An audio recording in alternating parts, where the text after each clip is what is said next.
Hola, buenas noches, amigas y amigos. Aquí estamos un jueves más, jueves noche más, en La Caja Negra, programa de AC Principado Televisión que trata pues, de abordar un día a la semana in extenso durante una hora, un tema único, toca abordarlo a fondo, con gente que sabe de lo que se trata, nunca mejor dicho.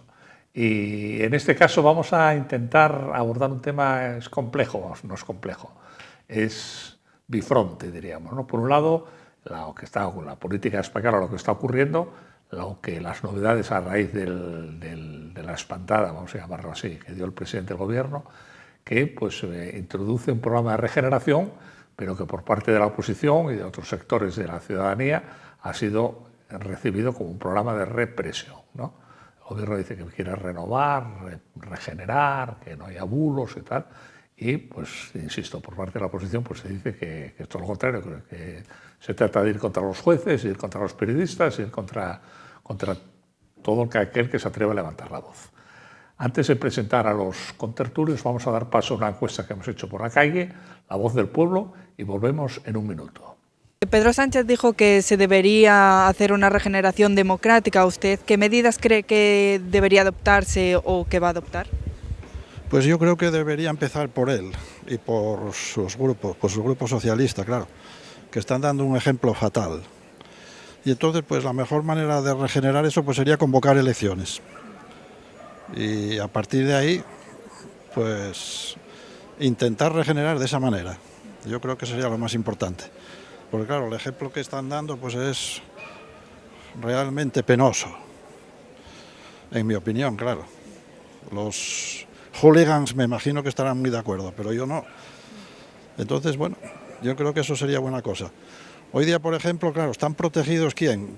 Pues, digamos, los violadores y los ocupas y los golpistas. Con lo cual, claro, toda esta gandalla, digamos, que están muy contentos con la cosa. Pero la gente normal, yo creo que, yo por lo menos, tengo otro pensamiento y otra idea. Lo que él va a hacer no lo sé, lo sabe él solo, pero yo lo que haría sí lo sé. Lo primero, quitar todos los privilegios a los políticos. O sea, que si el que sea político, que sea por vocación. Nada de sueldo, ni de coche oficial, ni nada. Y luego, según los resultados que obtenga, pues se compensaría. Bueno, yo creo que lo primero que tenía que dar el ejemplo era el presidente, empezando por el presidente y los ministros, para que todos los demás siguieran ese ejemplo, porque realmente la política se está convirtiendo en algo muy feo. Y después seguirían todos los partidos más partidos políticos, pero si la cabeza no pone remedio, difícilmente van a ponerlo el resto.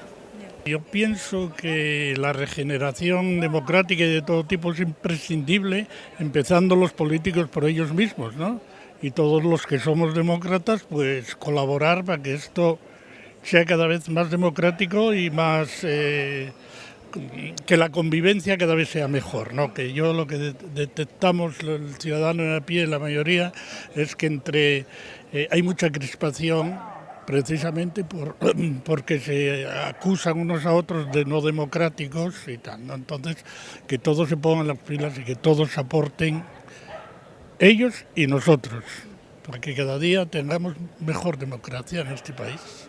Bueno, yo no sé exactamente las medidas que hay que tomar, pero lo cierto es que todos debiéramos reflexionar un poco sobre lo que está pasando y desde luego que los políticos, todos ellos debieran dar un poco de ejemplo y utilizar más la educación que hay que tener para dar ejemplo a todos los ciudadanos. Bueno, ya estamos de nuevo después de la encuesta y ahora paso a presentar a los tres contertulios que tenemos esta noche en La Caja Negra. De allá para acá, Rodrigo Cepeda, que es periodista. Muy buenas noches. Muy buenas noches, Rodrigo. Gracias por estar aquí en este espacio de libertad. A vosotros por invitarme. Es un lujo tenerte. En segundo lugar, Jacobo Blanco, que es, tengo que leerlo porque siempre lo digo mal. Jacobo es decano del Colegio de Ciencias Políticas y Sociología. ¿Lo dije bien? Lo dijiste correctamente. Oh, sí, estoy en forma. Gracias, Jacobo, por asistir a este Senado del Saber. Y buenas noches. Y bueno, eso ya de Senado, aunque peinemos canas, yo creo que tampoco, por lo menos yo, no creo que... Bueno, eres un chaval, al lado de otro eres un chaval. Implique que seamos todos senadores por sabios, ¿no? Y en tercero lugar, los últimos eran los primeros, Gonzalo Botas, que es abogado. ¿Qué tal, Gonzalo? Bienvenido, gracias por estar aquí. Buenas noches y bueno, gracias a vosotros por invitarme como siempre. Y yo no sé qué ha hablado de ellos porque ellos son los que saben. Yo aquí voy a dar opiniones de estas mías que van a ser casi más ocurrencias que otra cosa. Las ocurrencias suelen ser lo mejor que de cada uno, ¿no? Porque lo otro es muy elaborado, lo elaborado siempre suena un poco más. Bueno, pues lo que decía yo, ¿esto es un programa de regeneración, es un programa de represión o esas dos cosas? Porque tampoco está reñido, puede tener aspectos regenerativos, como dijo el presidente del gobierno, que va contra los bulos de la derecha y de la extrema derecha, bla, bla, bla, todo esto que ya se ha comentado 500 veces ya, o tiene también aspectos represivos. Por ejemplo, ayer en el Senado arremetieron contra Federico Jiménez dos Santos, un diputado, un senador del PSOE. Lo puso a caer de un burro a un ciudadano que a ver, porque no está el Senado para eso, ¿no? Para arremeter contra un ciudadano. Y además, por lo visto, diciendo bulos, ¿no? Es lo de siempre. El que critica los bulos suele manejarse o suele manejar bulos, ¿no? ¿Cómo lo veis?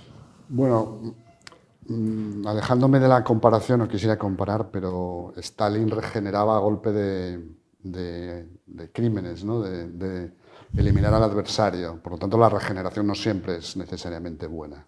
Eso en primer lugar. Es decir, Depuraba.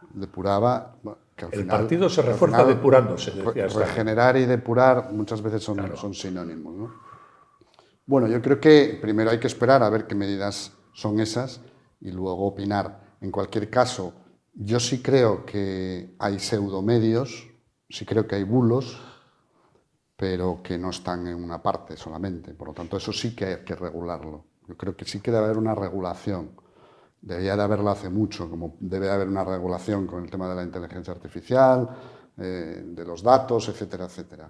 Pero bueno, veamos a ver cuáles son esas medidas. En cualquier caso, empezar a hablar de una regeneración apuntando con nombres y apellidos a jueces y a periodistas no es la mejor forma de comenzar, sin duda alguna.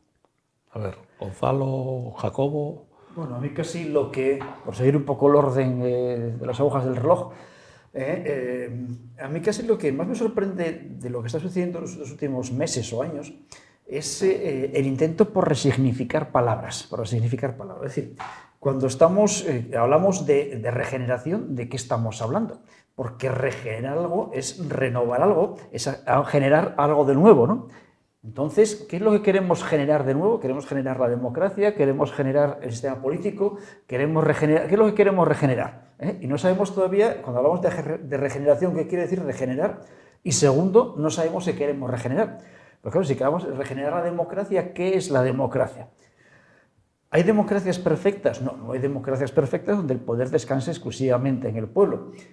Hay gente que dice que vivimos en regímenes pluralistas. Bueno, pues a lo mejor tenemos que ver cómo hacemos más plural el sistema, más eficiente el sistema. Tenemos que ver un poco a dónde queremos ir. Queremos ver qué queremos regenerar y si queremos hacerlo más eficiente, mejor, más participativo, ¿qué es lo que queremos hacer ahí? Es decir, estamos trabajando de conceptos como regeneración, democracia, bulos. ¿Qué son bulos?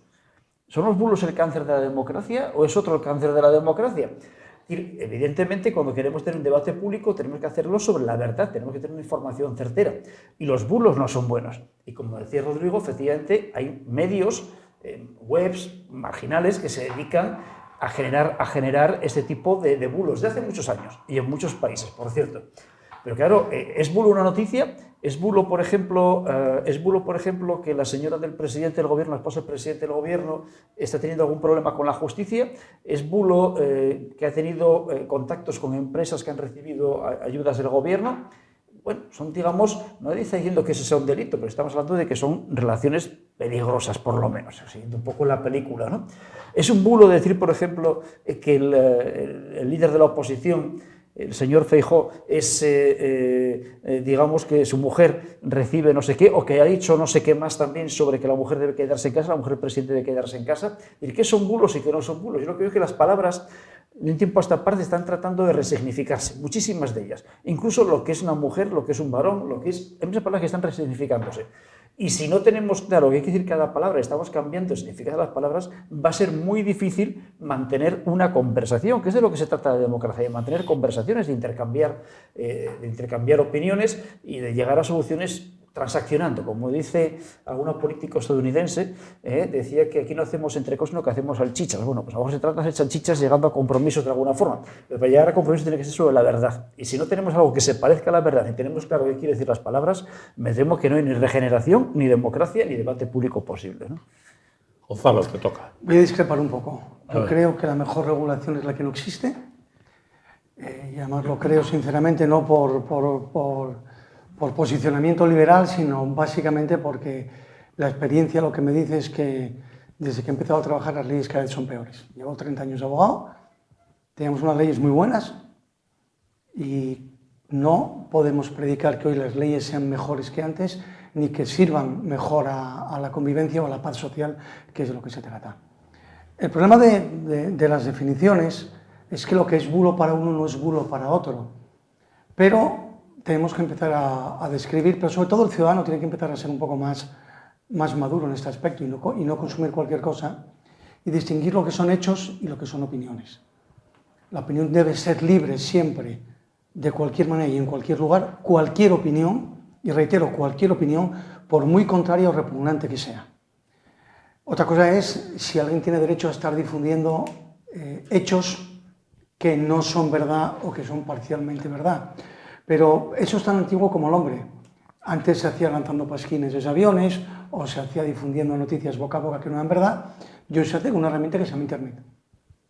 A mí no me parece que sea necesario, ni que lo haya sido ni que lo vaya a ser, hacer una norma para regular lo que se puede o no se puede decir en un medio de comunicación o en una página web.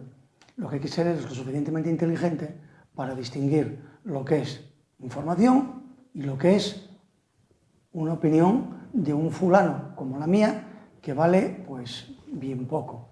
La información contrastada sobre la realidad vale. Y voy a poner aquí una primera morcilla jurídica. Si lo que contiene esa querella frente a la primera dama, entre comillas, es verdad, y aparentemente lo es, sí ha cometido no uno, sino multitud de delitos. Es un bulo cuando dicen que está aliada con el narcotráfico en no sé dónde, eso es un bulo evidente, además es un bulo estúpido, que casi nadie sería capaz de creer, como era un bulo cuando decían que Feijóo iba en el yate de un narcotraficante y era un fulano que había estado una vez declarando como testigo o investigado y que no tuvo nunca ninguna condena ni imputación por nada. Es decir, hay que saber distinguir, pero esto viene por los dos lados. Pero yo sí digo... Entonces, vamos a ser inteligentes y vamos a tener, además, como decía un profesor del colegio, de ojos y orejas, neuronas.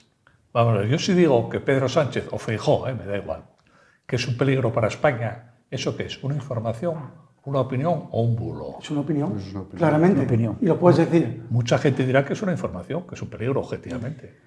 Bueno, pero para que se convierta en información hay que aportar una serie de datos. Eso viene después, claro. Que avalen, bueno, pero es el titular, diríamos. Es que Pedro Sánchez es un peligro para España. Y después se lo argumento. Pero ese es el primer error. Ese es el escolasticismo, yo creo que no funciona. No, pero ese es el primer error desde el punto de vista de lo que dices tú de la formación y de la educación en información. Es decir, los medios de comunicación están para presentar informaciones, hechos.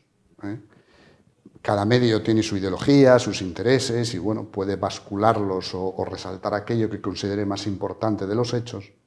Y luego el lector, esto es la teoría, y era lo que sucedía antes en la mayoría de las ocasiones.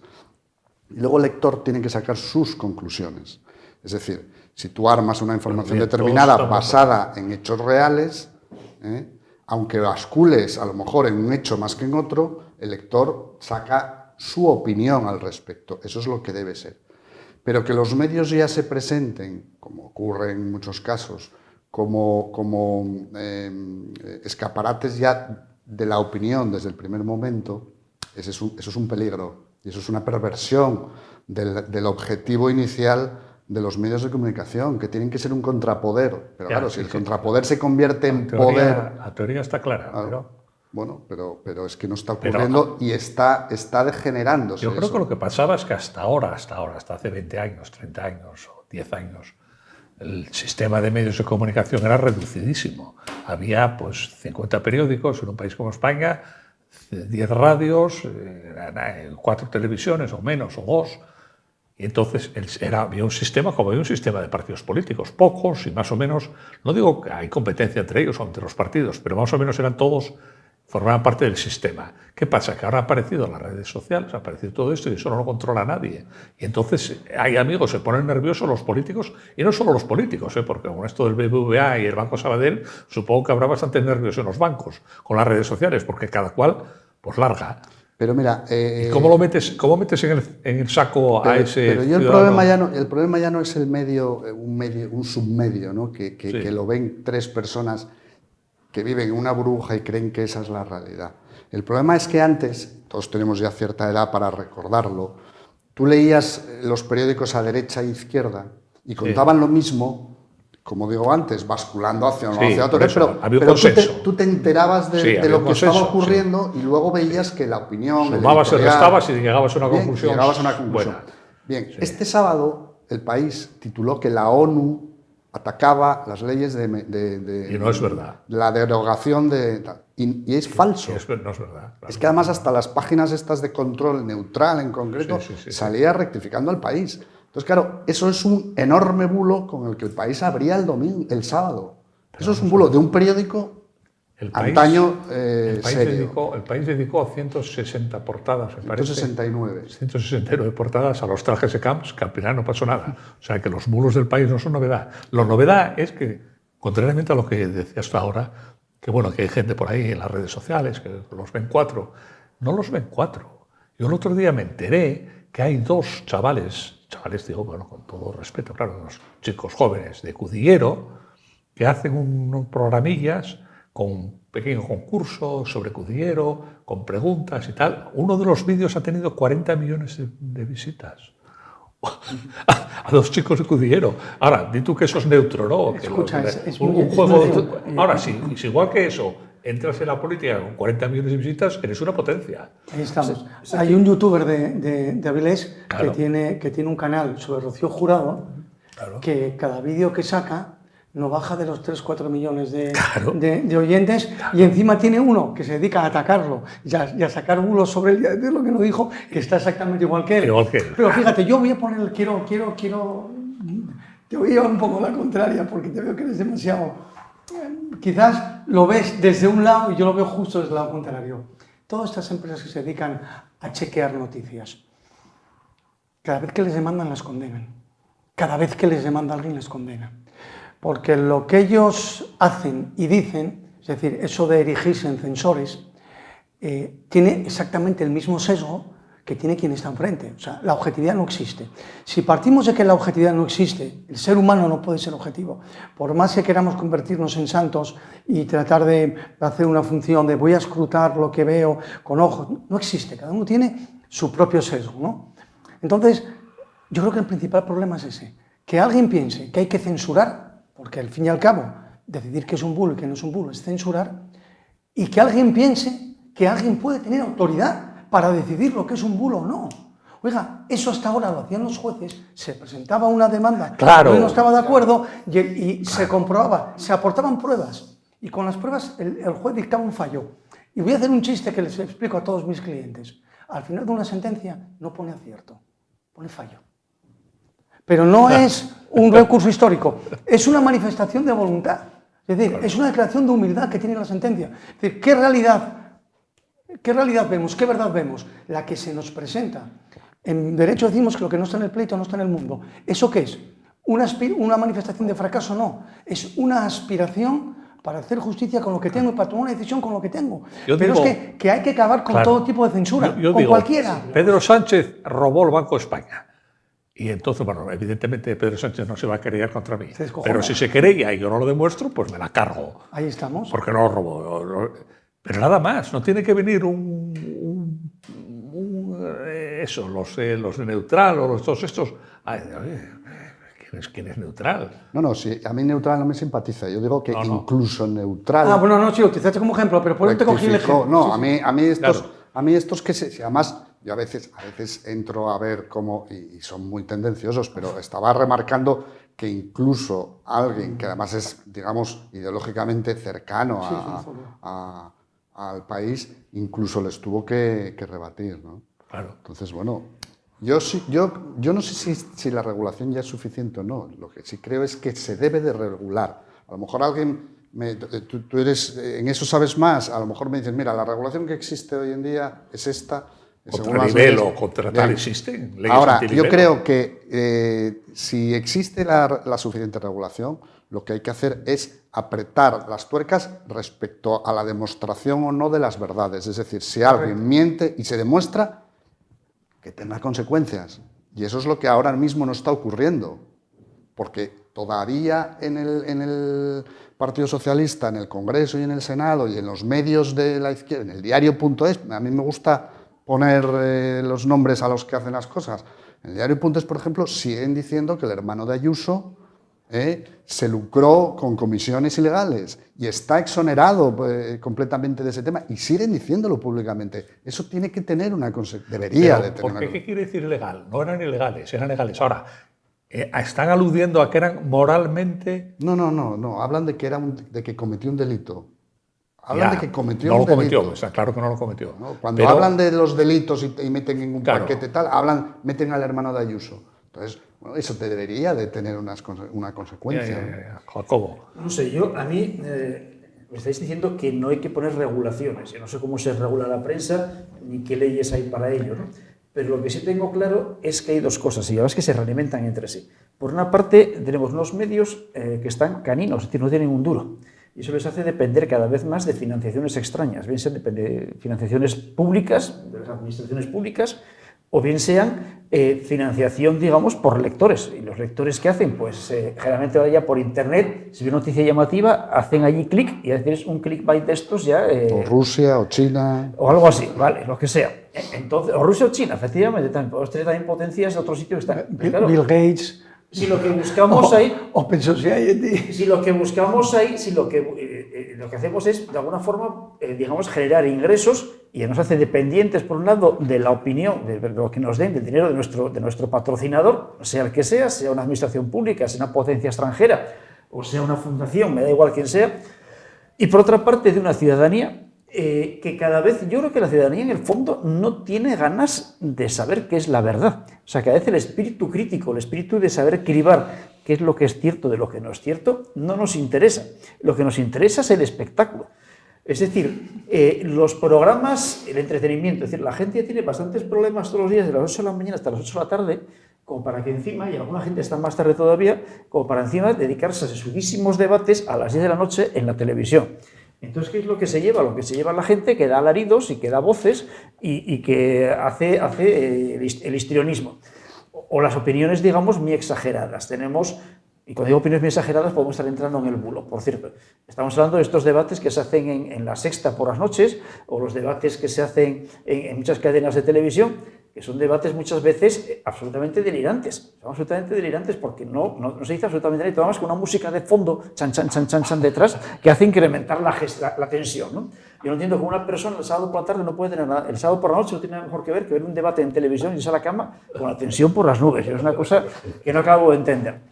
¿Cuál es el resultado de todo esto? Que al final lo que hacemos, como podemos elegir la información que queremos, aquí en Asturias hace 30, 40 años que teníamos, o 50 años, o 60, tenías la Nueva España, tenías la Voz de Asturias, el Comercio, los de Gijón, y región, las hojas del lunes, bueno, las hojas del lunes eran los lunes, Voluntad, la Voz de Avilés... Pero bueno, digamos... Había mucho más que ahora. Había más que ahora, pero ahora tenemos una infinidad. Pero eran periódicos, La Voz de Avilés se vendía sobre todo en Avilés, en Nueva España se vendía principalmente en Oviedo, no sé qué, no sé dónde. Y que cada ciudad tenía su periódico y tenemos La Voz de Asturias a lo mejor un poco por toda Asturias, que no lo sé. Rodrigo lo sabrá, que fue director del periódico, ¿no? Pero ahora tenemos una infinidad de medios, de canales, o sea, cualquiera puede poner un chiringuito en una web y decir cualquier cosa que se le ocurra, o casi cualquier cosa que se le ocurra.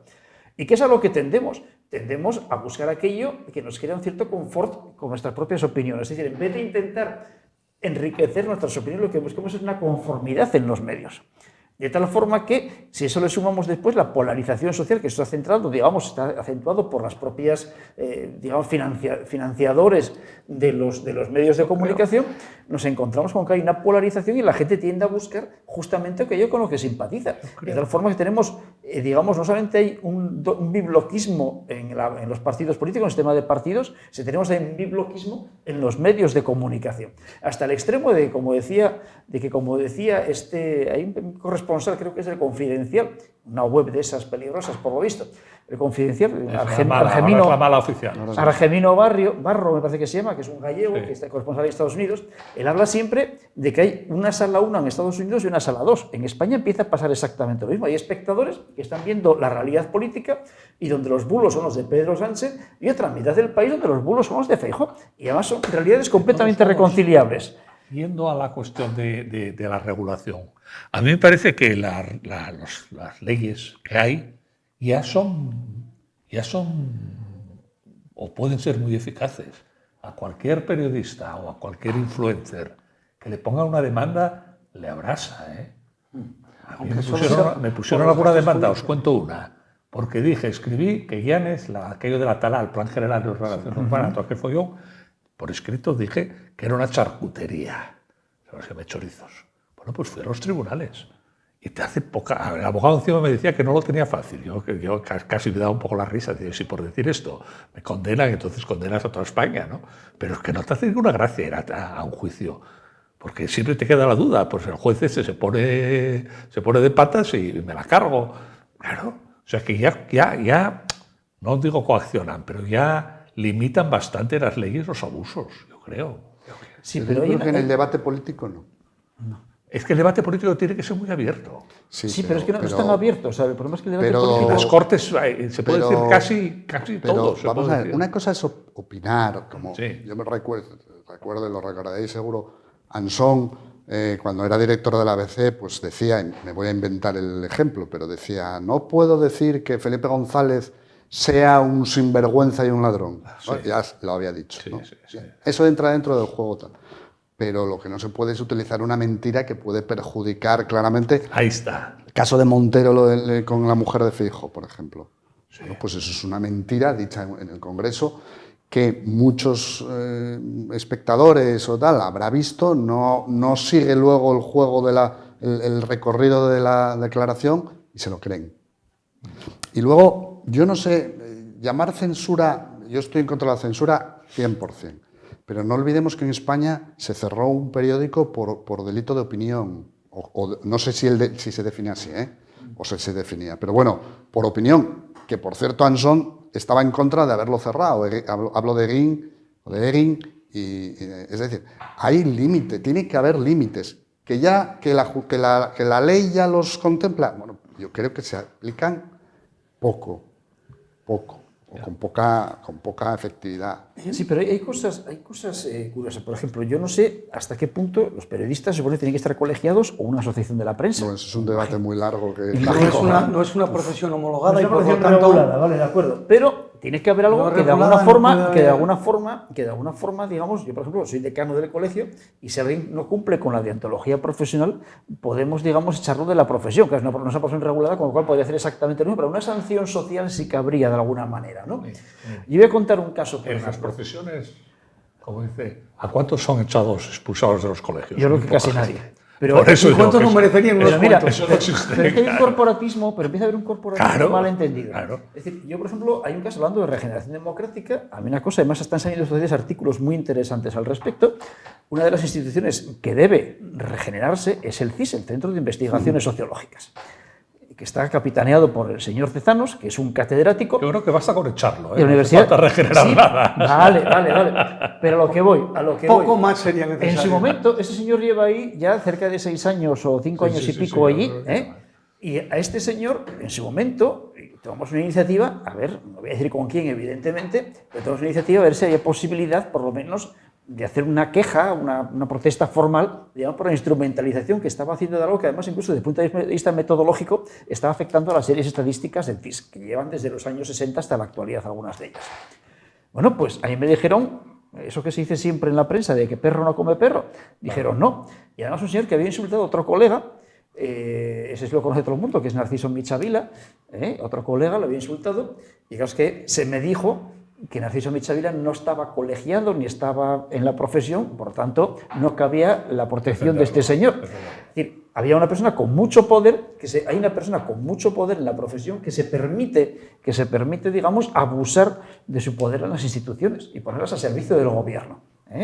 Entonces, claro, si no empieza, porque las propias profesiones no se autorregulan de alguna forma, ¿qué va a pasar entonces después ya cuando llega? Porque claro, la justicia te acusan de algo, pero claro, los juicios pueden tardar siglos y luego que te condenen, lo que te pueden condenar es una nota de rectificación. Ahí quería ir yo un poco ahora. El principal problema que tenemos no es un problema ni mucho menos de leyes ni nada que se parezca, es un problema de efectividad de las decisiones que se toman.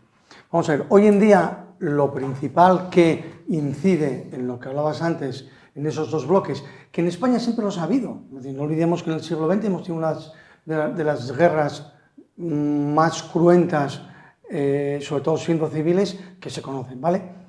Es decir, España fue un país, o ha sido tradicionalmente un país dividido, muy dividido. ¿El problema dónde está? El problema está en que cuando la sociedad, la información, la actividad, todo va tan sumamente deprisa, que la contabilidad que tú tomas va a ser ineficaz siempre. La legislación que tú efectúes va a llegar tarde siempre. Por eso yo volvía un poco a lo del principio. La única solución para mí, ¿cuál es? La que en España hemos dejado tirada desde que hay democracia, que es la educación. De hacer ciudadanos críticos, hacer chavales que aprendan a pensar, hacer chavales que incluso en la enseñanza obligatoria tengan que estudiar filosofía, para que cojan los rudimentos del pensamiento siquiera. Ya no ya de la lectura y de la escritura y de las matemáticas, sino incluso del pensamiento, de que cuando se enfrentan a una noticia digan, ¿quién me la dice? ¿Quién no me la dice? ¿La compro o no la compro? Porque muchas veces en una política de bloques como la que hay ahora, tú coges no lo que más te convence, sino lo que tú decías, lo que menos tiempo te lleva coger. Ahí, ¿qué herramienta tienes? La neurona, no hay otra. Sí, Gonzalo, pero no hay otra. Es que da igual lo que hagamos, Gonzalo, va a pasar lo mismo. Pero el problema es que te encuentras con gente, digamos, que ha estudiado filosofía, incluso filósofos. Te encuentras con gente, digamos, que tiene puestos de responsabilidad, que por lo que sea, su espíritu crítico a la hora de digamos, analizar informaciones no pasa el filtro. No pasa el filtro porque, digamos, que empezamos a banalizar de tal forma la información que nos da exactamente igual. Lo que queremos es entretenernos y si además nos realimentamos, pues mejor que mejor. Los chicos en este momento, es cierto que quizá no sean críticos. El problema es que son indiferentes a todo porque pasan olímpicamente... Ojo, también son más espabilados de lo que pensamos, ¿eh? Y manejan esta velocidad de información mejor de lo que nosotros creemos. Nadie está diciendo lo contrario. No, digo que probablemente estén más adaptados a esa información que va y viene de la que nosotros, y sean capaces también de detectar incluso más rápido. En términos generales son más escépticos que nosotros o más desapegados que nosotros a todo el fregado político que tenemos los escépticos. Me encantaría comprarte lo de escépticos, yo creo que no. Yo creo que escépticos cero. El problema es que están tendentemente más acomodados, incluso a nivel de pensamiento, a ser menos profundos y a ser menos críticos. Escépticos son otra cosa. Son pasotas. Bueno, estamos con los bulos. Es un bulo, no es un bulo, lo de ser escéptico, ¿no? Pero yo quería insistir en un programa de regeneración del gobierno que ha sido interpretado como un programa de represión por parte de la oposición. ¿Estáis de acuerdo con esa doble perspectiva? Hay que estar de acuerdo con una de las dos, obviamente, ¿no? Pero yo estoy de acuerdo con la oposición, y cuando hablo de oposición no hablo de la oposición política, sino en el sentido más amplio. Evidentemente, cuando hablas de la regeneración, apuntando, señalando con el dedo a personas, medios, jueces, o sea, sectores, profesiones, etcétera, bueno, pues evidentemente la regeneración es una filfa. No, la regeneración, vamos a ver, en un estado de derecho avanzado, como en teoría debería ser el nuestro, ese tipo de cuestiones tienen que hacerse por consenso. Eso pues, vamos, consenso, hablo de no unanimidad. Un acuerdo mayoritario, lo más amplio posible. Como dicen en las leyes, por ejemplo, de la reforma del Consejo, del Consejo General del Poder Judicial, bueno, mayorías cualificadas. Y se hizo así, desde la transición hasta hace unos años se hizo así, en casi todo.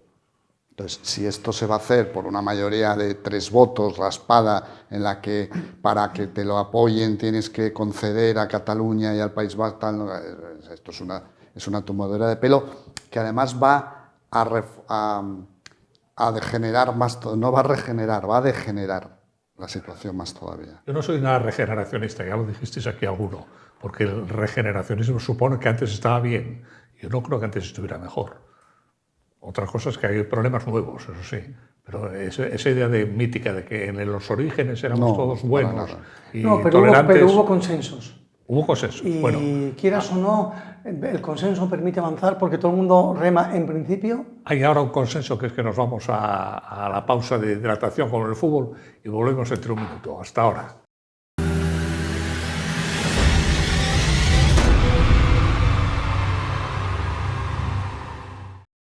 Bueno, ya estamos de vuelta después de la pausa de hidratación y estaba Gonzalo comentando que antes al menos había consensos. Sí, y según lo estaba diciendo, me estaba acordando de un consenso nefasto, Claro. que fue el que tuvieron Zapatero y Rajoy para establecer un requisito para que se pudiesen presentar partidos políticos a las elecciones, que se consiguió un determinado número de firmas. Que es la medida más antidemocrática de toda la democracia de España, la más de largo. Cuando precisamente el presentarse a unas elecciones tendría que ser algo gratuito, incluso promovido. Pero aquello fue brutal, más que decir, me acuerdo, porque en aquel momento a mí me tocó tener que llevar a cabo parte de esa tarea en foro y el principal escollo que tuvimos para poder presentarnos, bueno, no fue un escollo porque al final la gente, o sea, te firmaban casi sin saber lo que pedías, porque la gente estaba como desatada, ¿no? Pero sí es una cosa que decía, joder, y hablamos de demócratas. Pero era un consenso contra los ciudadanos. Que es el problema que tienen los políticos, que el claro, consenso suele ir contra el ciudadano. Contra los ciudadanos, claro. No ¿Y sé, más pues, consensos? Pues, Bueno, no sé, ha habido muchos en general. A ver, yo en la política creo que el maximalismo no es posible. Ahora mismo, por ejemplo, yo creo que tenemos un gobierno que tiende hacia las posiciones maximalistas, esquinando a una parte importante, no solo del ámbito político o la del arco político, sino de la sociedad. Y esto es lo que esa regeneración, entre comillas, que no se puede llamar regeneración, y que alguien en la oposición debería de inventar una palabra, no inventar, sino rescatar una palabra para definirlo. Yo hablo de degeneración más que de regeneración. Bueno, pues es muy peligroso. Entonces la política, no sé quién lo decía antes, la de la transacción, ¿no? La política, bueno, es el arte de que cada uno ceda para llegar a un punto medio, que a veces esos puntos medios no son buenos para la generalidad, pero siempre, yo creo que siempre vale más un punto medio de consenso en el que, bueno, a lo mejor nadie queda del todo satisfecho, que no las imposiciones, ¿no? Ya es pura cuestión política parlamentaria, influyen mucho las cuestiones aritméticas. Un gobierno como el actual, que está tan cogido por los pelos, con estos socios, un grupo de socios bastante heterogéneo y muy ajustado, como ceda un poco, pierde la mayoría. No tiene mayoría. sí, pero ese es el problema. Tiene que blindarse el problema constantemente. del poder a toda costa. Ah, Es decir, hablabas antes de foro, cuando las elecciones en las que se presenta y gana foro, Javier Fernández podía haber intentado podía haberlo intentado. A lo mejor si hubiese cedido en muchas cosas, hubiese gobernado. Y yo no sé si por intuición de que aquello podía durar poco, no sé por qué, o por altura de miras, por lo que sea, pero no se tiró al monte a gobernar a toda costa. Entonces, bueno, en la política de veces... porque no le salían los números, Rodrigo. No, a ver, podía haber intentado, Bueno, y la suma de... Estoy de acuerdo con Rodrigo, sí, claro que podía haberlo hecho. Yo creo que al final hay que tener cierta altura de miras. Cuando solo quieres detentar el poder por el poder, si además es que, vamos a ver, a mí me parece, Pedro Sánchez me parece una persona muy valiente políticamente, y eso es un valor en la política. Muy audaz. Audaz, bien, eso es un valor.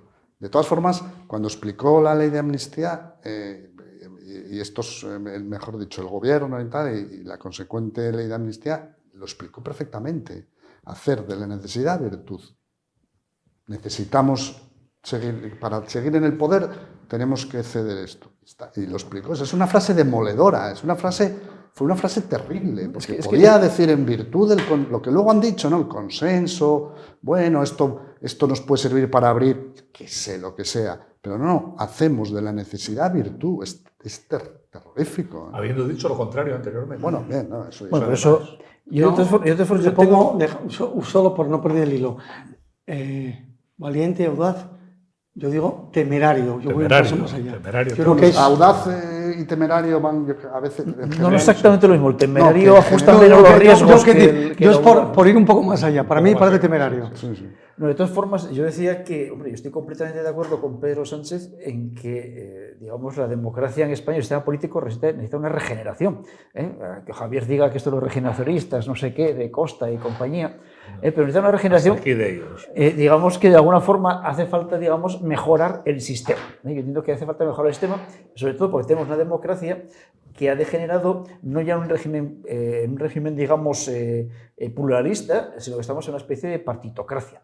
Y yo creo que lo que urge en España, ha intentado controlar todo para que no se desarme nada y al final hemos creado un sistema, no voy a decir corrupto, pero sí por lo menos, digamos, muy cerrado en manos de los dos principales partidos. Y eso es lo que explica casi todo, es decir, lo que explica en este momento el que no haya, por ejemplo, renovación en la justicia es justamente la partitocracia. Lo que se quiere en el fondo son las dos partes controlar la justicia. Sí. Quieren controlar la justicia, de alguna forma. Porque claro, no vas al presidente, es al presidente del Supremo, que lo elige el Consejo, no vas al presidente de la Sala de lo Penal, de no sé qué, de no sé cuánto. O sea, va una cascada detrás de nombramientos que estás controlando toda la justicia y nadie quiere soltar esa prenda. Claro, pero eso es un problema que viene de hace 40 años, del año 85, con la Ley Orgánica del Poder Judicial. Si no me correcto.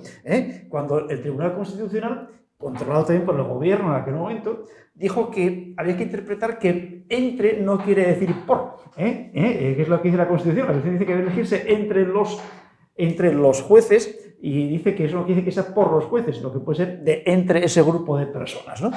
Y ahí empezó de alguna forma con aquello de que, ¿cómo era aquello de que Montesquieu está muerto o algo así? De que Montesquieu está muerto. La frase de Guerra. La frase de Alfonso Guerra, que ahora aparece como regenerador a su vez también. Está en la génesis. Está en la génesis de todo esto, ¿no? Y ningún partido tiene interés en regenerar. Los periódicos también, los periódicos cuando se está en la oposición, se tiene interés, cuando se está en el gobierno no. La prensa cada vez tiene más interés también, o sea, tiene más intereses partidistas. Es rarísimo encontrar en un periódico de derecha que se critique a los líderes de la derecha y a la inversa. Y en la izquierda se critique, o sea, que son muy flagrantes. Ahí no estoy del todo... Bueno, eso efectivamente puede matizarse, pero bueno, pero generalmente será raro que escuchemos críticas acerbas, según qué medios, en uno u otro. Claro, vamos a encontrar en la red de Pablo Iglesias se están poniendo en verde a Pedro Sánchez, pero bueno, digamos que son cosas relativamente marginales. Es Pablo Iglesias. Relativamente marginales. O, por ejemplo, Federico Méndez Santos puede poner verde a Feijóo. Pero bueno, son medios, digamos... A Vox más. Ahora toca. No escucho ni uno ni a otro con frecuencia. Entonces, claro, ¿cómo eliminamos la partitocracia? Primero, de la justicia. Y como decía Maquiavelo, un Estado tiene dos instituciones fundamentales, o dos misiones fundamentales, que son la justicia y la defensa. Es decir, la policía, el ejército y, por otra parte, la justicia. Y la justicia en España, bueno, imagino que aquí hay juristas que lo sabrán mejor, están lidiando todo el día con ellos, con los tribunales. La justicia en España parece que no funciona, es decir, cualquier demanda... Entre iguales tenemos una justicia que nos la envidia toda Europa, entre iguales. El problema de la justicia en España es cuando ya tocas hacia arriba, que se complica un poco, que es precisamente donde en otros países es más eficiente. Yeah. O sea, tenemos esa curiosidad que no sé si tenemos algunos poderes por ahí también, entre medio esta parte de... Sí, hombre, sí. Yo soy juez. Me llega al asunto la denuncia esa de manos limpias sobre la mujer del presidente.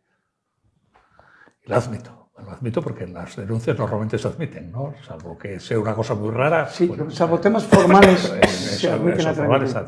Es más, si la querella no tiene la formalidad adecuada, se admite como denuncia, o como decimos los juristas, como noticia criminis, que suena muy bien. Bien, y entonces sale que asistí a una reunión de la Asociación de la Magistratura, lo cual es una asociación mayoritaria y eres miembro de ella, que si su hija es del PP, que si no sé qué. O sea, yo creo que un juez normal, diríamos normal, no un juez, digamos, el juez de, como se diga, ¿no? El juez se siente muy coaccionado, yo me sentiría muy coaccionado. Claro, porque es que aquí la regeneración en la que consiste, en principio, todavía no se han anunciado medidas, que había gente que decía que esto es una jugada maestra y van a anunciarse en una cascada de miras, de momento no hay ninguna. Es un oportunista. No hay ninguna. Lo que tenemos de momento son, digamos, si son habladurías o si son, no sé cómo llamarlo, son declaraciones, más que habladurías, declaraciones, donde lo que se hace es, digamos, de cara a la sala 1 o 2, una de esas dos salas de cine, digamos, quitar cualquier o eliminar cualquier viso de credibilidad por parte de a instituciones como la justicia o a instituciones como la prensa, o determinada prensa y determinada justicia. Yo es lo que estamos en este momento. Dice, a mí me condenan, esto no es cierto. Es lo mismo que está pasando con Trump en Estados Unidos en este momento. Donald Trump en este momento está siendo juzgado por delitos bastante serios y sin embargo está consiguiendo, o por lo menos manteniendo en buena medida, que esos juicios reviertan en su prestigio, porque es una víctima del sistema. Y en este momento podemos llegar a la paradoja de que tengamos un partido en el gobierno, que esté, digamos, declarándose víctima del sistema. Ahí hay un matiz en el sistema que tiene mucha trascendencia, que probablemente nos quieren llevar allí, o su intención sea que terminemos en algo similar, que es precisamente lo que provoca situaciones como la de Trump, que no tienen nada que ver con esto. El problema es que allí los jueces los elige la gente por votación. Claro. Entonces, claro, al final el juez tiene la misma ideología que el político, porque le eligen los mismos. Desde el punto de vista de pesos y contrapesos, es un absurdo. O sea, ¿dónde está el contrapeso si a ti te elige la misma gente? No sé, es un poco curioso, cuando menos, ¿no? No tengo más que ahondar. Tenías más que ahondar sobre la regeneración y sobre la represión, lo que decía yo del juez. El juez ese que está en su despacho, a fin de cuentas, bueno, es un funcionario. Es lo que contabas tú ayer, lo que pasa es que fueron a dar, yo creo que dan bien hueso, ayer en el Senado con Jiménez de los Santos. Bueno, ya ha anunciado una querella, y lo que sea, pero bueno, es señalar. Históricamente, la izquierda no democrática siempre ha tenido una tendencia bastante acusada a lo digital, al señalamiento con el dedo de las personas. En otros regímenes eso acababa mal en el sentido más drástico, como antes me refería a Stalin, ¿no? Bueno, entonces eso es un tic autoritario muy peligroso, porque se empieza por ahí, se empieza señalando. Pero bueno, luego a lo mejor estás en un restaurante cenando y acaban insultándote o acaban pegándote porque no olvidemos que los famosos scratches o acosamientos o como queramos decirles, políticamente empezaron con Rato y Piqué en Barcelona llamándolos asesinos y teniendo que meterse en una boca de 1 metro. Y a Soraya Sáenz de Santa María, cuando su niño, cuando ni siquiera ella estaba en casa, su niño recién nacido delante de su casa, empezaron así. Bueno, luego nunca se sabe cómo puedan acabar. Y vinieron todos a Argentina, eso es esa costumbre. Bueno, por eso se llama scratch, ¿no? Por eso. Es un término. Sí, pues viene toda la ideología que viene de Argentina también. ¿Cómo se llama? No me acuerdo el filósofo este. Perón. No, hombre, no. No me acuerdo cómo se llama. El marido de la Santa Almufa, no me acuerdo cómo se llama este. Pero bueno, son tics muy autoritarios, muy poco democráticos. No, de todas formas, el problema que hay también es que los partidos, digamos que antaño, yo creo que buena parte de las diferencias estaban, entre los partidos estaban en la cuestión de cómo tratar la cuestión económica. Es decir, los grandes problemas de España eran la industrialización, la reforma agraria, eran cosas estas que separaban mucho, la religión. Hoy en día estas cosas, reforma agraria, no habla nadie de la reforma agraria. De la religión se habla bastante poco, ¿no? El ejército es una institución neutral en este momento. Bueno, en los medios de izquierda la religión... Sí, pero digamos que no es la virulencia que había hace un siglo, por ejemplo, con respecto a la religión. El ejército, digamos que ha dejado de ser un problema en el sentido de que el ejército es un ejército neutral también, aparentemente neutral por lo menos en sus formas, ¿no? Entonces, claro, las diferencias, ¿dónde están? Hombre, pues las diferencias en lo económico no son demasiadas. Va a haber problemas, por ejemplo, entre María, ¿cómo se llama? María, no sé cuántos Montero, María Jesús Montero y el gurú correspondiente del EP, pues tampoco va a haber demasiada. Y podrían llegar a acuerdos fácilmente en muchísimas cosas, ¿no? Y en otras muchas cosas también podrían llegar a acuerdos, porque tienen visiones muy parecidas y además, al final es Europa la que está marcando un poco el camino, ¿no? Entonces, ¿dónde están las diferencias? Hay que buscar las diferencias en cuestiones como, no sé, pues temas, digamos, muy ideológicos, ¿no? Desde ¿cómo es? Las leyes estas de la ley trans, temas que son, digamos, además muchas veces, digamos, se habla de temas de costumbres. Bueno, estamos buscando esa diferencia por ahí, y son diferencias además donde volvemos otra vez al principio, donde las palabras empiezan a cambiarse de forma, o sea, están resignificando, se debe resignificar palabras, de forma que no sabes bien sobre qué estás debatiendo exactamente. Claro, pero tiene mucho que ver con lo que decía antes Gonzalo del espíritu crítico, claro, y de hacer pensar. Es decir, ahora de lo que persiguen, porque parece que en realidad son leyes progresistas que quieren mejorar, no, lo que persiguen es diluir. Y al final no es que ya no puedas pensar a favor o en contra de una ley de ese tipo, es que al final si piensas en contra, en algunos casos es delictivo. Es decir, ahora se está prohibiendo en algunos países, y aquí en España vamos camino de ello, que se pueda uno poner delante de una clínica abortiva simplemente a rezar, por ejemplo, a rezar o a hacer lo que le dé la gana. Pero en Inglaterra, a estar. En Inglaterra han detenido a gente por estar. Entonces, bueno, el problema ya no es tener, que sí lo es, tener espíritu crítico, no tenerlo, que las leyes de educación han arrasado con todo eso, sino que es que si piensas de esa forma, en contra de esas leyes, medidas, puedes estar cometiendo un delito, o sea, que puedes ir a la cárcel o puedes tener una multa. Ese es el gravísimo peligro degenerativo. Bueno, con las múltiples fobias que hoy en día, homofobia, transfobia, no sé cuántos fobia, también en este momento, claro, ¿cómo se delimita eso exactamente? Los delitos de odio, por ejemplo, claro. ¿Qué demonios es eso? Salvo que seas judío, entonces te pueden odiar ahora. Claro, oficialmente se puede odiar a los judíos. Esos son conceptos, digamos, que son muy elásticos. Muy elásticos. Claro, el delito de odio, por ejemplo, es algo que se hizo también cuando Egin, en la época dura de ETA, eso viene de ahí, el delito de odio hacia el otro. Claro, de repente está dándose la vuelta al argumento, está aplicándose hacia otras cosas, ¿no? Entonces, claro, a lo mejor tenemos que actualizar también nuestro código penal, imagino que es el que regula estas cosas, o sea, el código penal, y bueno, a ver cómo tal, pero lo que hacemos es intentar aplicar la norma y además ley del embudo, todo a mi favor, ¿no? Pues claro, mientras estemos buscando la diferencia y no el encuentro, la democracia no va a funcionar. Estamos cargando contra políticos y al final la política es un reflejo los políticos son un reflejo de la sociedad. Ayer, por rebajar un poco la tensión, en el partido de Champions, los madridistas acérrimos consideraron que la anulación no voy a decir gol porque habían pitado antes, por lo tanto no fue gol, pero que bueno, que bien, que no había ningún problema, ¿no? Y los otros decían que eso había sido un grave error arbitral, es decir, la gente no es capaz de ponerse simplemente porque eres de un equipo o de otro.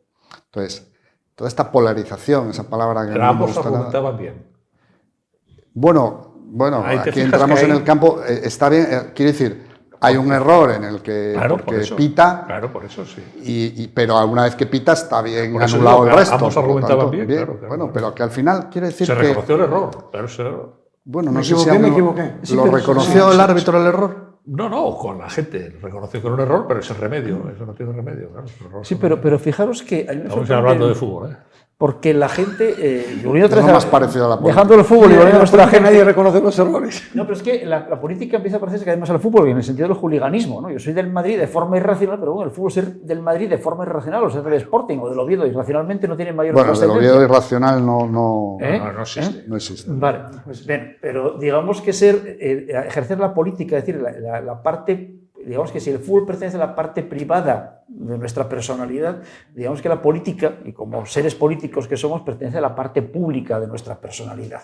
Y si ejercemos la parte pública irracionalmente, me parece que no vamos muy lejos. De todas formas, con todo ello, yo tengo la impresión de que la gente, la inmensa mayoría de la gente, es cierto que hay una minoría de gente que está enajenada de la realidad, e incluso digamos que tiene un sesgo cognitivo tremendísimo, ¿no? Y eso pasa tanto desde la derecha como a la izquierda, ¿eh? O sea, hay gente que está muy... Pero yo creo que la polarización que hay en los medios de comunicación y la polarización que hay en los partidos políticos, entre la gente no es tanto. O sea, la gente lo que está haciendo es desapegarse cada vez más, algo minorías muy exaltadas, que pueden ser minorías significativas, pero no es el 80% de la población y la mitad de la población siquiera. Hay mucha gente con la que se puede hablar y se pueden confrontar sin mayores problemas, pero hay unas minorías que están muy exaltadas. Y en la prensa, a mí me sorprende mucho en el papel de la prensa, el papel que está, y es una cosa que no se está debatiendo, ¿qué papel tiene la prensa en la radicalización de esas minorías o de esas amplias minorías que están como un poco enajenadas? A mí me llamó mucho la atención, hablando de cuando este amago de retirada de Pedro Sánchez, por llamarlo de alguna forma, del presidente del gobierno, en el PSOE durante un día o dos estuvieron callados, estaban, no sé si en estado de shock, si sabiendo qué pasaba, intrigando, no sé lo que pasaba exactamente. Estaban intrigando o conspirando. Yo creo que estaban asustados. No sé lo que estaban haciendo, a ver pero si se va, en la no se prensa, pone el culo en la prensa algunos periodistas salieron como un solo hombre o una sola mujer a defender, digamos, al presidente del gobierno. Yo os voy a confesar que no me leí la carta. Por favor, ¿no? En cuanto vi el formato dije, me niego. Y como tenía que dar opinión, me decía, no sé, no leí la carta. Me negué a leerla. Pues te digo es que el hooligan periodístico existe mucho. Sí. No, es que existe cada vez más, pero yo no sé si es convencido o es porque tiene que sobrevivir de esa manera, es lo que en nos las tertulias de televisión se paga cifras millonarias por ser hooligan. Lo explicó el ministro el otro día, de Óscar Puente, el día que habló yo creo que fue el mismo día que habló de Milei, dijo que él en las redes era muy radical porque era lo que se llevaba, que si no eras radical quedabas fuera. Pero es que no es radical, es maleducado.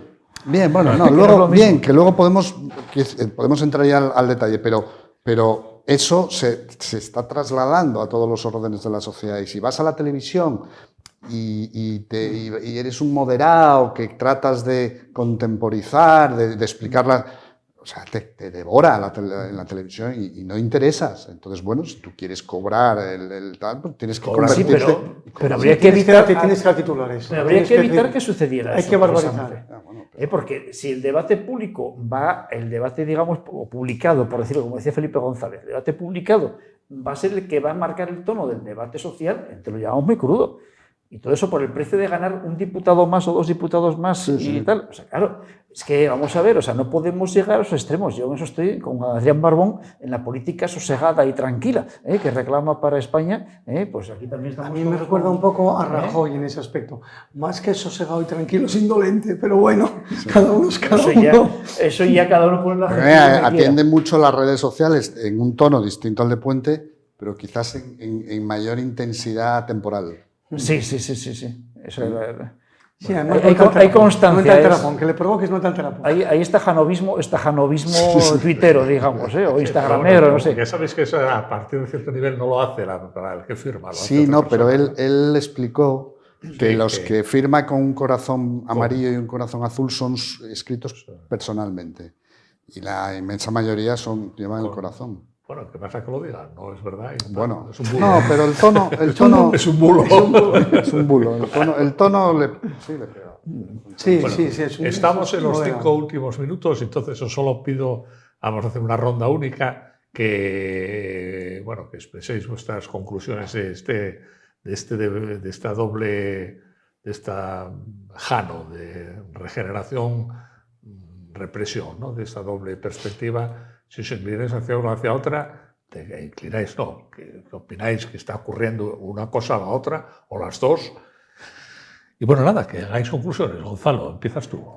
Concluye. Pues me voy a coger la expresión de Ramón, la de degeneración. Yo creo que es regeneración y degeneración al tiempo, porque en el fondo este presidente del gobierno lo que hace es un aventurero, temerario, que aprovecha las oportunidades para tratar de dar pasos que le vengan a él bien. Creo que hay poco platonismo y mucho aristotelismo, es decir, hay mucha casualidad y poca causalidad en lo que hace. Es decir, situación, aprovecho, hago, me adapto y tira que libras. No creo que haya un indirizzo, un intento o un destino pensado dónde voy a llegar con esto. A ver, explica lo de Platón y Aristóteles. Que a mí se bueno, pues nosotros somos deudos, desgraciadamente, de Platón y creemos que todo tiene causa. Y no nos damos cuenta que más que causalidad hay casualidad. Más de las decisiones trascendentes o más de los hechos trascendentes del ser humano tienen más que ver con eso que ahora se llaman, ¿cómo se llaman? Elefantes, no, ballenas, elefantes negros, no sé. Eso que hizo Simon Taleb del tal. Cisnes negros. Cisnes negros. que ante eventos que nadie cuenta con ellos, el que se la lleva es el que se adapta más rápido. Es decir, y esos eventos son absolutamente casuales, no son causales. Es decir, por más que pensemos, y vuelvo a Bill Gates, vuelvo a Soros y compañía, que detrás de cada decisión hay una cabeza gigantesca y listísima que piensa con millones de Big Data, eso no es verdad. O sea, las cosas pasan porque tienen que pasar, y el que mejor le sale es el que más rápido se adapta y tiene más capacidad para adaptarse a lo nuevo. Y cada día más, porque cada día van las cosas más rápido. Por lo tanto, la previsión cada vez es menor. Entonces, yo creo que este tío es... de cierto darwinismo absolutamente, social. creo que es lo que es un aventurero temerario que se la juega, y como se la juega muchas veces, a pocas que acierte, llega más que cualquier otro. Porque los otros hacen muchas veces como Rajoy o como Barbón, que se quedan mirando a ver qué pasa. A ver. No sé, yo tengo la impresión de que estamos entrando en tiempos oscuros, pero no tiene que ver ya ni con Sánchez, ni con Feijóo, ni con Feijóo, ni nada de esto. No, yo no me dedico a levitar por ahí, ya me quisiera yo. Sería, eso la noche oscura del alma. Sí, pero bueno, levitar, digamos, estas cosas, digamos, sería muy sostenible y tal, ¿no? Pero bueno, dejando de lado estas pequeñas... ya he perdido lo que iba a decir. Estamos entrando en tiempos oscuros. En tiempos oscuros, donde tenemos que pensar una cosa. Estamos tirando de paradigmas ideológicos de hace 2 siglos. Es decir, tenemos el liberalismo a finales del 18, principios del 19, tenemos el marxismo en el 19 y la socialdemocracia en el 20. Y llegamos con la socialdemocracia de la época ¿cómo se llaman estos? De Bernstein y Kautsky, y llegamos siglo y pico desde entonces, desde 1903, llevamos siglo y pico. Y en este momento de transformaciones, de cambios, de redes sociales, estamos, en Occidente por lo menos nos falta alguien, digamos, nos falta eso, el Adam Smith, el David Ricardo, el Carlos Marx, el no sé quién, la gente que sea capaz de encontrar, el filósofo, el sabio, el científico, sea capaz de dar con la clave de interpretación de lo que está sucediendo y cómo responder a ello. Porque además de que todas las crujías, todas las cuadernas, perdón, del barco de la democracia liberal están crujiendo en este momento. Acaba, ¿no? Rodrigo, previsiblemente. Yo bajo desciendo a tierra, ¿no? Y creo que no va a poder regenerar lo que quiere. Es decir, la prensa es incontrolable. ¿Y los jueces? Y si orillas a unos salen otros. Y yo creo que los jueces tampoco, porque además, precisamente, yo creo que una de las cuestiones para atacar a los jueces es que, digamos que hay una mayoritaria tendencia conservadora en los jueces y por lo tanto los puedes cerrar por un lado, van a salir por el otro. Muy bien, pues hasta aquí llegamos, gracias a los 3 y no tenemos ya tiempo. Hasta el próximo jueves, gracias a vosotros que nos estéis viendo, hasta el próximo jueves en un nuevo programa de La Caja Negra.